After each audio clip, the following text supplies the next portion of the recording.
Congressman Schilling, I was wondering your reaction to the Obamacare ruling from last week. At first I was disappointed, just like most folks throughout the Illinois 17th or throughout the country as far as that goes. But then as I really thought about it, I think it was a good thing. I think it was actually a blessing in disguise because, they came out and Roberts actually called it what it is. It's a tax, which they were trying to hide and mislead the American people. So now we know it's a tax for sure. And this is a way for us to go in and rather than just taking out, just a piece at a time, it's going to really, I think, get the base livened up.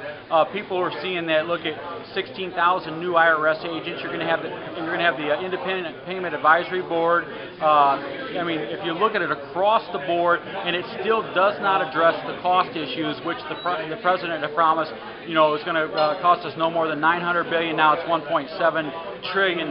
So this is a way for the American people, Democrats and Republicans alike, to come across and show their opposition to a takeover. And just as Ronald Reagan said, if you've got a government that's going to come in and control the economy, they're going to control the people, and that's exactly what I believe that this would do.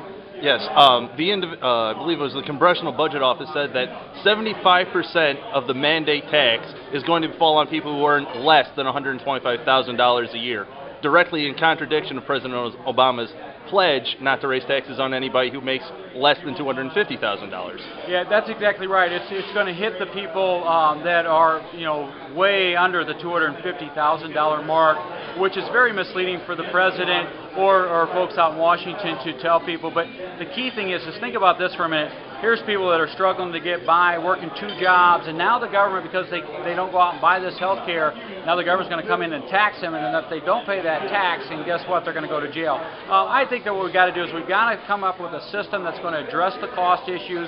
We're going to make sure that we can get the folks that truly need the health care that they need, but at the same time to come out and force the American people to buy something that maybe they don't want to buy. Where are we going to draw a line? Are we going to be buying new Chevy trucks next? Ford trucks? Who knows? Where does it stop? And that's the problem that I see with it. Yeah. While the Obamacare ruling was being handed out, you were in the House floor voting to hold Eric Holder in contempt of Congress for his failure to hand over documents subpoenaed by the Oversight Committee. Your reaction to that entire Fast and Furious scandal? Here's the thing is that's a vote that nobody wanted to go in and have to take.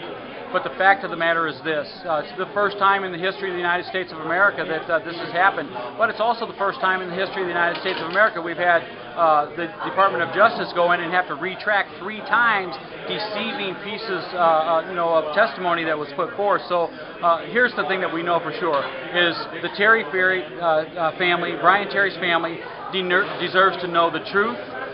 The American people deserve to know the truth.